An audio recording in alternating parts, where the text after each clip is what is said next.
You're watching The World Now. Jordan's King Abdullah II has become the first Arab leader to meet Donald Trump in the White House since the United States president's second term began on 20th January.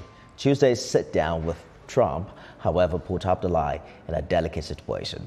While Jordan and the U.S. have historically had strong ties, President Trump has repeatedly asked the Jordan King and his government to accept displaced Palestinians from war-torn Gaza, where Israel has conducted a military assault since October 2023.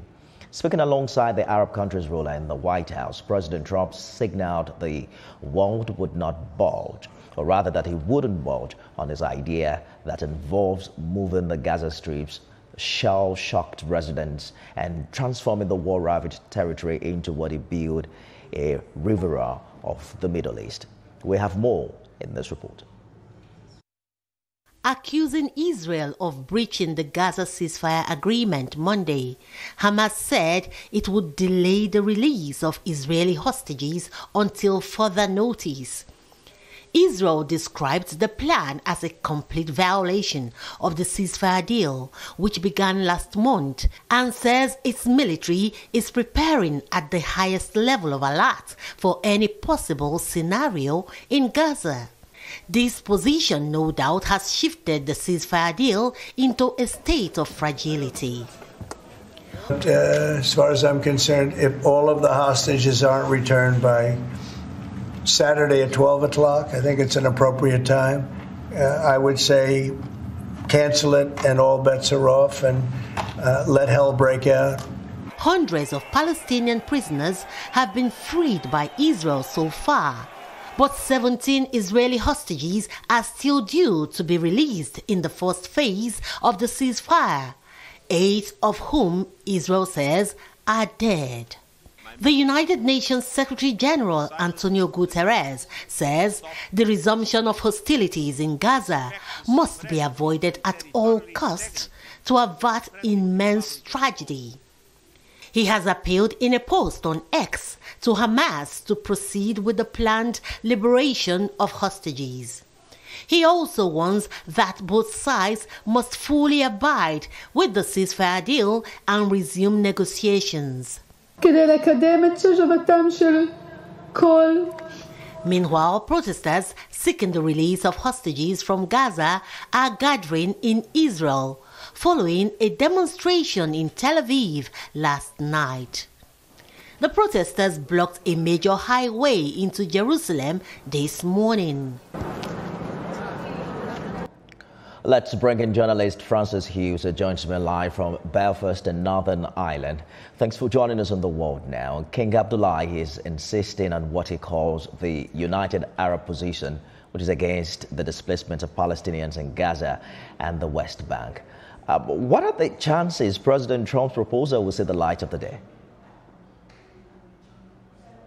Well, Donald Trump, you can see, is a kind of building contractor, hotel, estate, construction billionaire.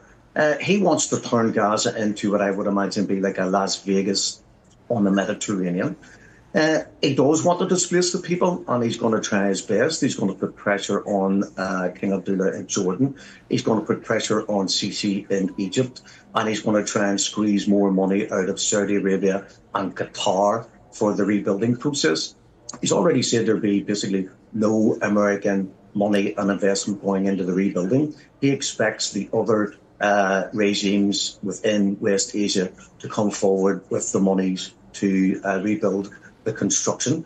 But when you look at what's happening between Hamas and Israel and Trump's deadline on Saturday at 12 o'clock to have all the prisoners released, it's Israel who is failing to fulfill their promises agreed with the negotiations with Hamas through Qatar, Egypt, and indeed the Americans. They're not letting in the tents.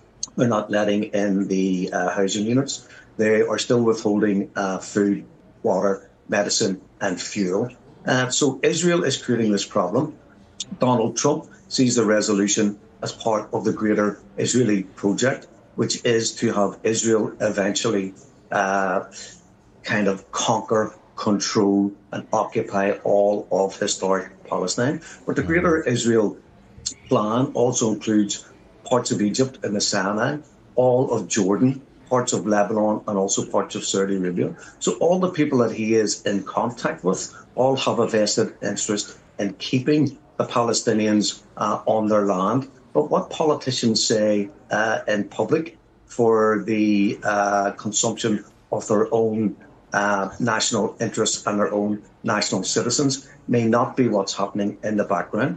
So we're going to have to wait and see if Trump can pull another rabbit out of the hat and convince these people that it will be in their interests to take in the people of Gaza, because all he has to say to King Abdullah is, look what happened in Syria, that could happen in Jordan.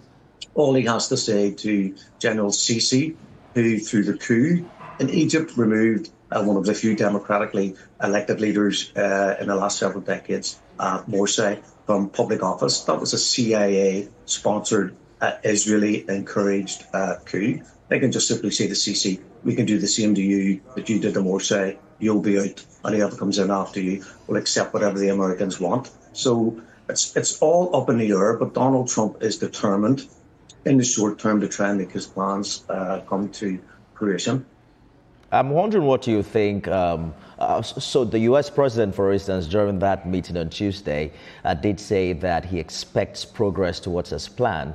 As a matter of fact, he was quoted to have said he believed 99% that something will be worked out with Egypt in this regard.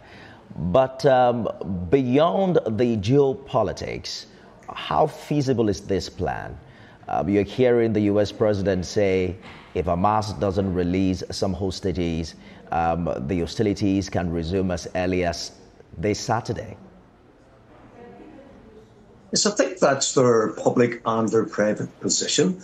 All they need to do is find some reason to reinstigate the violence. If you remember what Israel has done in the last 16 months, not only have they been perpetrating massacres and genocide upon the people of Gaza, and also using starvation, bombing hospitals, bombing all the infrastructure, refusing to allow fuel, water and food into the besieged Gaza Strip. What we also have is this determination from the Israelis. You saw them literally, they corral people through bombing. Now, a shepherd has sheep, and the shepherd has a sheepdog, and he uses the dog to corral and move the sheep from one place to another. The Israelis have demonized the Palestinian people and the Palestinian cause for dignity, sovereignty and self-determination to the point that they have dehumanized the people, that they didn't have a sheepdog.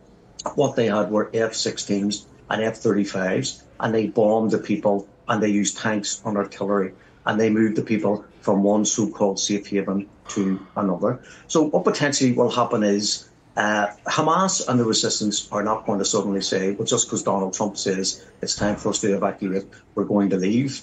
They've spent 16 months basically defeating or holding the Israeli invasion to a standstill.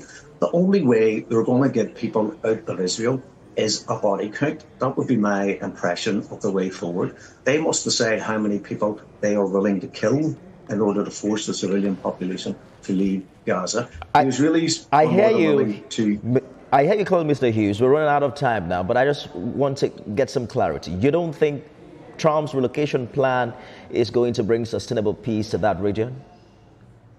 Absolutely not, because if you move the people of Gaza into Egypt and into Jordan, you will simply move the resistance from inside Gaza to inside Egypt and inside Jordan, where they will continue to try and free and liberate their land from a foreign illegal occupation. This then becomes an internal security problem for the Egyptians and the Jordanians. And if indeed... The investigations are underway to determine the exact circumstances. And that's the world now. You can get more updates on the stories we monitor around the world on our website, tvcnews.tv. Follow us on Facebook, Instagram, and X at TVC News NG. Remember, we're streaming live on YouTube at TVC News Nigeria. Thanks for watching.